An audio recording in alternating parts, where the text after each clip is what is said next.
Yes, Amma. So today's concept is basic rules of JavaScript and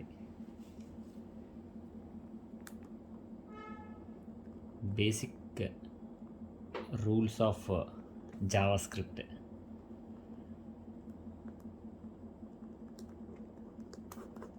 so basic rules of JavaScript అంటే ఏంటంటే జనరల్గా JavaScript code అనేది మనం case సెన్సిటివ్లో కూడా రాయొచ్చు,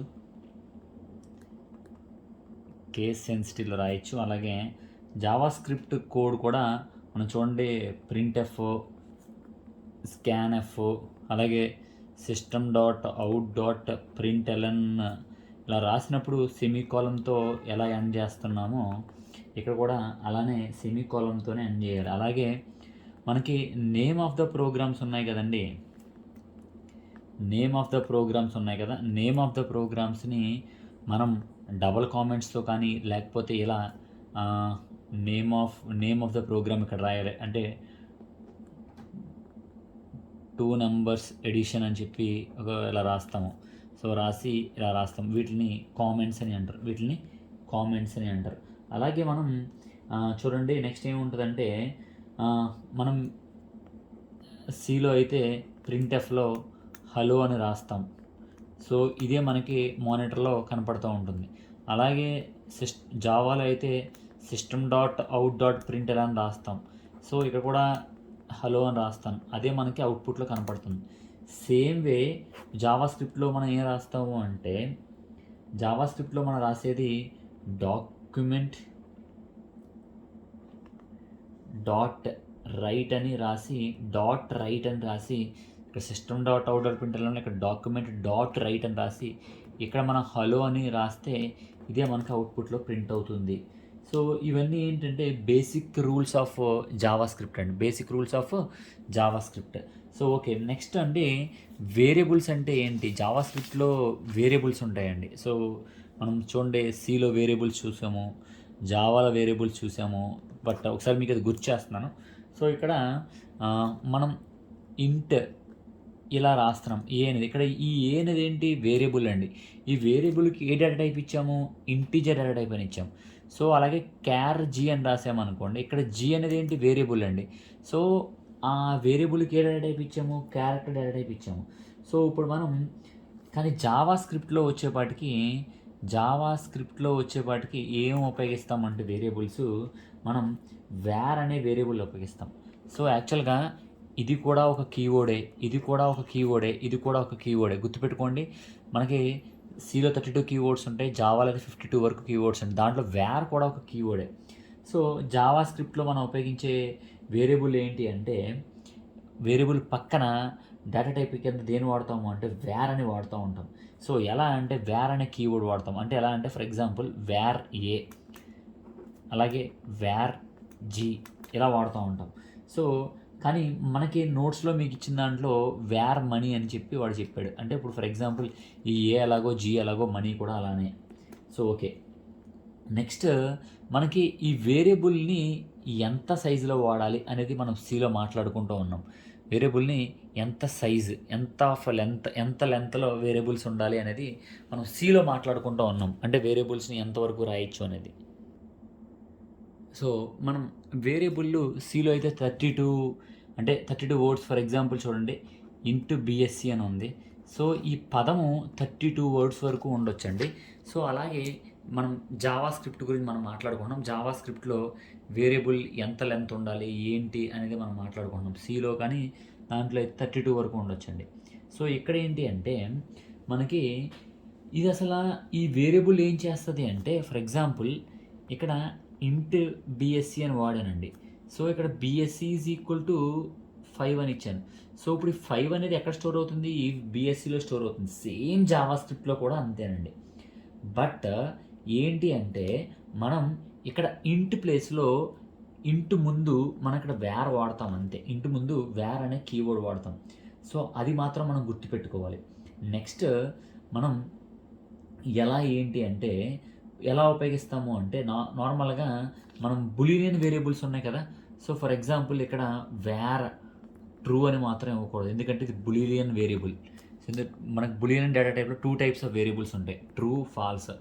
ఇవి రెండు ఎట్టి పరిస్థితుల్లోనూ వాడకూడదు. కావాలంటే మనం వేర్ బీఎస్సీ బేకమ్ లేకపోతే సత్య మాత ఏదో ఒకటి ఇచ్చుకోండి, కానీ ఇలా ఎట్టి పరిస్థితుల్లోనూ వాడకూడదు. అలాగే మనకు తెలుసు వేరియబుల్ నేము ముందు ఇలా నెంబర్ ఉండకూడదు, కానీ వేరియబుల్ వెనకాల ఇలా నెంబర్ ఉండొచ్చు. ఇది ఒక రూల్ మనకు తెలుసు. ఇలా ఉండకూడదు, ఇలా ఉండొచ్చు. సేమ్ జావా స్క్రిప్ట్లో కూడా అంతేనండి. అలాగే వేరియబుల్ మధ్యలో ఇక్కడ అండర్ స్కోరు ఇలా ఉండొచ్చు, కానీ ఇలా ముందు ఇలా ఉండకూడదండి. సేమ్ ఇది కూడా అంతేనండి. సో ఇప్పుడు స్కోప్ ఆఫ్ వేరియబుల్ అంటే ఏంటి? సో వేరియబుల్ యొక్క పరిధి. స్కోప్ అంటే ఏంటి? వేరియబుల్ యొక్క పరిధి. Scope of variable. సో నార్మల్గా మనకి సిలో కానీ జావాలో కానీ స్కోప్ ఆఫ్ వేరియబుల్స్ ఉంటాయి. సో స్కోప్ ఆఫ్ వేరియబుల్స్ ఏంటి? లోకల్ వేరియబుల్ కానీ లేకపోతే అలాగే మనకి గ్లోబల్ వేరియబుల్ కానీ 2 టైప్స్ ఉంటాయి. సో స్కోప్ ఆఫ్ వేరియబుల్ అని అంటారు.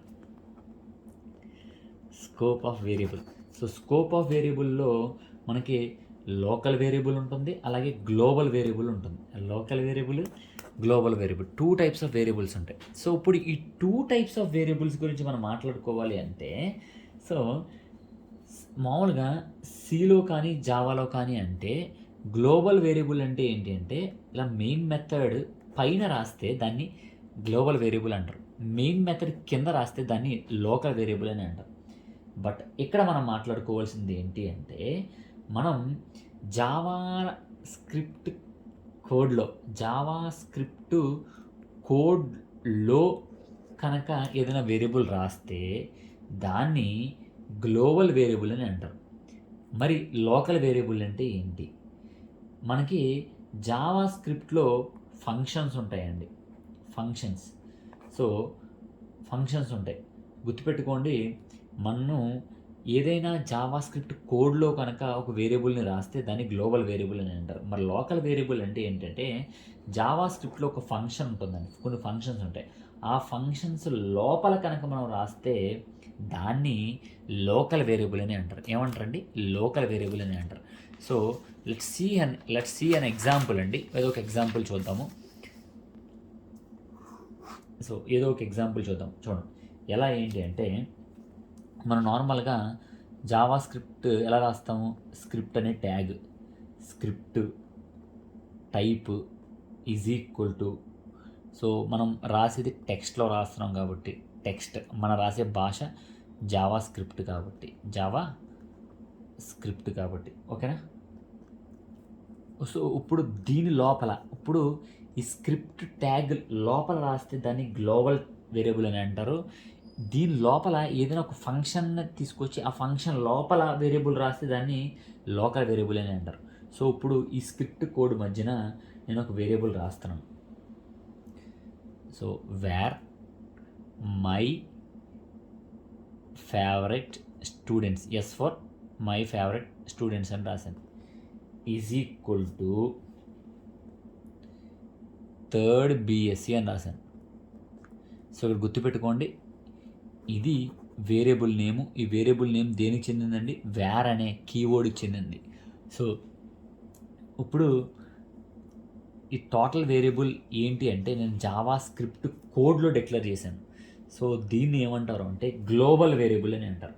సో ఓకే, దీన్ని గ్లోబల్ వేరియబుల్ అని అంటారు. సో కొంచెం ముందుకెళ్దాం. నేను ఏం చేస్తాను అంటే,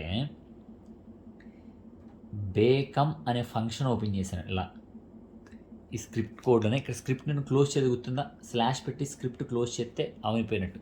సో నేను ఇలా ఒక ఫంక్షన్ ఓపెన్ చేశాను.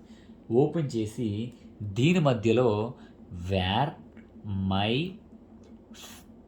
ఫేవరెట్ క్లాస్, ఇక్కడ చూడండి, ఇక్కడ మై ఫేవరెట్ స్టూడెంట్ అని ఉపయోగించాను, ఇక్కడ మై ఫేవరెట్ క్లాస్ అని ఉపయోగించాను, is equal to second BSc అని ఉపయోగించాను.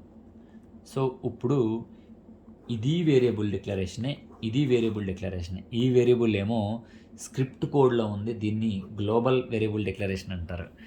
ఈ వేరియబుల్ ఏమో ఒక ఫంక్షన్లో ఉంది, దాన్ని లోకల్ వేరియబుల్ డిక్లరేషన్ అని అంటారు. ఓకేనా? So okay, next data types in data types in Java script అండి.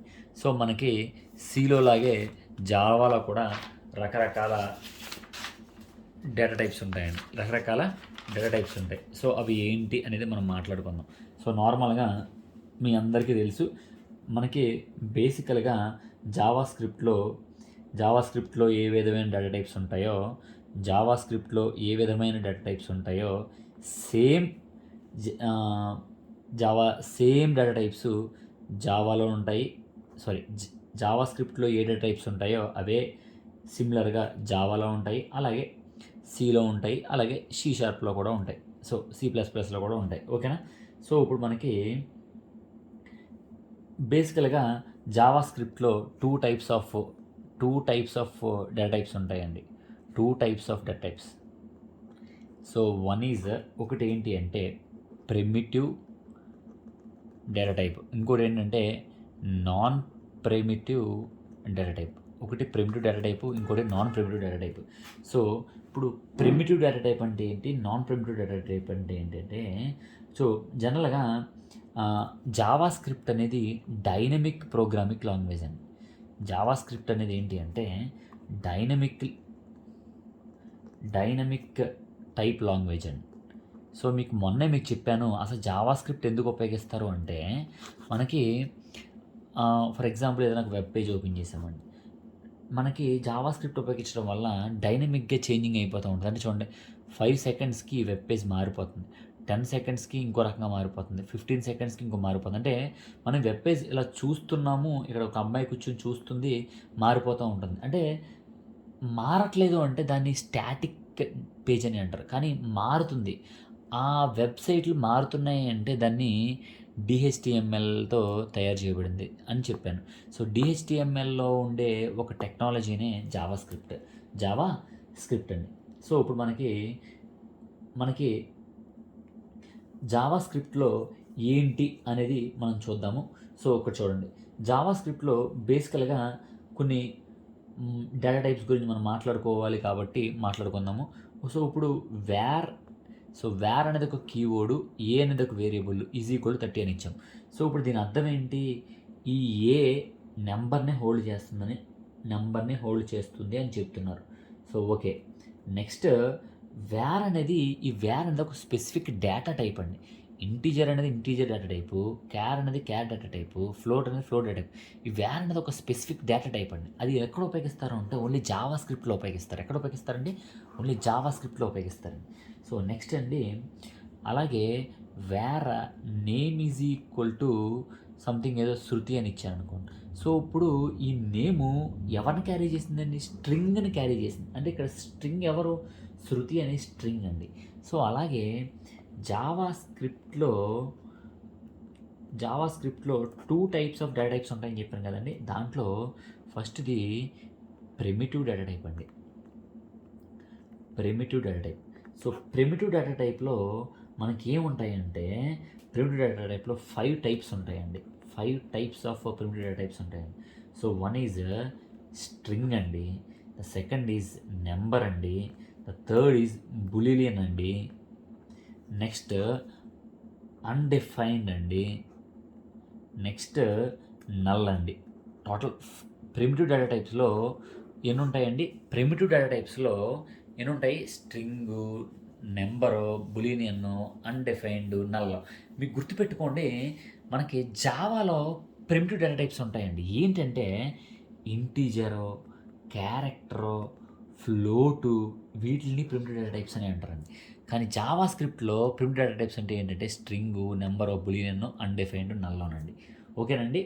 సో ఇప్పుడు స్ట్రింగ్ అంటే ఏంటి మనకు తెలుసు. స్ట్రింగ్ అంటే గ్రూప్ ఆఫ్ క్యారెక్టర్స్. నెంబర్స్ అంటే ఏంటో తెలుసు. నెంబర్స్ అంటే ఏంటి అంటే నెంబర్స్ మామూలుగా x = ఇలా ఉంటే దీన్ని ఈ ఎక్స్ నెంబర్ని హోల్డ్ చేస్తుంది. లేదు x రాజేశ్వరి అని ఇస్తే ఇది స్ట్రింగ్ని హోల్డ్ చేస్తుంది. నెక్స్ట్ బులియన్ డేటా టైప్ అని ఉంటుంది. బులియన్ డేటా టైప్ అంటే బులియన్ డేటా టైప్లో 2 ఎలిమెంట్స్ ఉంటాయి, ట్రూ ఆర్ ఫాల్స్. దానికి ఎగ్జాంపుల్ ఏంటంటే వేర్ x ట్రూ అని ఇచ్చామనుకోండి, లేకపోతే ట్రూ లేకపోతే ఫాల్స్. ఇది బులియన్ డేటా టైప్ అండి. మరి అన్డిఫైన్డ్ డేటా టైప్ అంటే ఏంటి? What is undefined data type? Undefined data type అంటే ఏంటి?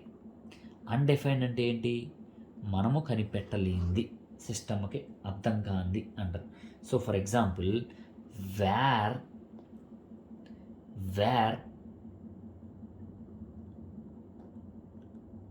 Person is equal to, so ఇది వేరియబుల్ నేము, ఇది ఏ జాతికి చెందింది, వేర్ అనే డేటా టైప్ చెందింది. ఇది ఒక స్పెసిఫిక్ డేటా టైప్ అని చెప్పాను మీకు. వేర్, ఇక్కడ డాట్ లేదమ్మా, నార్మల్గా పెన్ అలా ఇంక్ పడింది. Where person is equal to, నేను ఏం చేస్తానంటే XYZ 1 2 4 1 2 5 6 ఇలా ఇచ్చాను.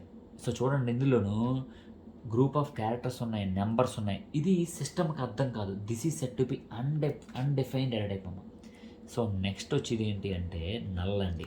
సో నల్ అంటే ఏంటి అంటే, ఫర్ ఎగ్జాంపుల్ నేను where G is equal null అని ఇచ్చాను. అంటే అర్థం ఏంటి అంటే, ఈ G అనే వేరియబుల్కి అసలు ఏమి ఇవ్వాలా, నల్ అని పెట్టినంత నల్ అని వదిలేసాను.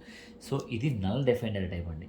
సో నెక్స్ట్ మనకి null defined data type. So next ఏంటి అంటే మనకి ఇదే దాంట్లో నాన్ ప్రిమిటివ్ డేటా టైప్స్ కూడా ఉంటాయండి. ఏముంటాయండి, నాన్ ప్రిమిటివ్ డేటా టైప్స్ కూడా ఉంటాయి. ఏముంటాయమ్మా, నాన్ ప్రిమిటివ్ డేటా టైప్స్ కూడా ఉంటాయి. సో నెక్స్ట్ వచ్చే కాన్సెప్ట్ ఏంటి అంటే నాన్ ప్రిమిటివ్ డేటా టైప్స్ అండి. So non primitive data type అంటే ఏంటి అంటే, సో నాన్ ప్రిమిటివ్ డేటా టైప్స్లో ఆబ్జెక్ట్ ఉంటుంది, సో ఎర్రై ఉంటుంది, అలాగే ఆర్ఈజీ రెగ్యులర్ ఎక్స్ప్రెషన్ అని అంటారు. రెగ్యులర్ ఎక్స్ప్రెషన్, ఈ మూడు ఉంటాయండి.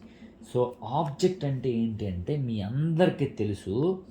సో ఆబ్జెక్ట్ అంటే ఏంటి అంటే, ఆబ్జెక్ట్ అనేది it's an instance of class. So అలాగే ఆబ్జెక్ట్ కంటైన్స్ ఆబ్జెక్ట్ మెంబర్స్ అండి. ఆబ్జెక్ట్ కంటైన్స్ ఆబ్జెక్ట్ మెంబర్స్ కూడా ఉంటుంది. So let's have an example అండి. సో క్లాస్ BSc అని మాట్లాడుకున్నాం. సో ఇప్పుడు ఇది ఆబ్జెక్ట్ అండి. ఇంట్ ఏ కామా ఇంట్ బి అని మాట్లాడుకున్నాం అనుకోండి. వాట్ దిస్ కమ్స్ అండి జావాలో, these are object members. But జావా స్క్రిప్ట్లో ఎట్లుంటుంది అంటే, where person is equal to so ఎలా ఇస్తాము అంటే, first name equal to web, so next last name equal to technology, ఇలా ఇచ్చామనుకోండి. ఇప్పుడు ఇదేమవుతుంది అంటే, సో ఇది ఆబ్జెక్ట్ అవుతుంది. ఇవన్నీ కూడా ఈ వెబ్ టెక్నాలజీ ఇవన్నీ కూడా ఆబ్జెక్ట్ యొక్క మెంబర్స్ అవుతుంది. ఓకేనమ్మా. నెక్స్ట్ ఎర్రై ఏంటి అంటే, వాట్ ఈస్ ఎర్రై అంటే ఏంటి, collection of similar data types with a common name అని అంటారు. బట్ ఇక్కడ array data type represents group of similar values అమ్మ,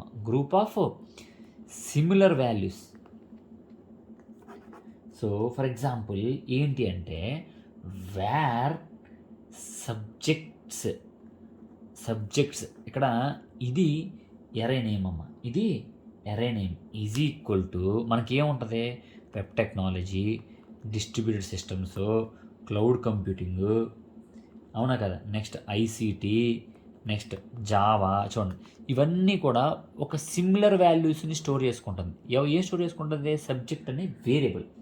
సో దీన్ని ఇక్కడ వరకు డేటా టైప్స్ అని అంటారండి, డేటా టైప్స్ అని అంటారు. సో నెక్స్ట్ వచ్చేది ఏంటి అంటే ఆపరేటర్స్ అండి. సో అది మీకు రేపు చెప్తాను, ఓకేనా.